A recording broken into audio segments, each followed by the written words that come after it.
रही कहल आज परा सावित्री मने पकेल सावित्री दिन राति उठी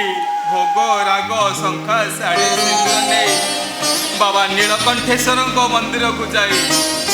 माँ पाखरे पूजा सारी फेरी आसे आउ तमे तुम पूजा सारी देला पोरे मु मो काम रे चली जाए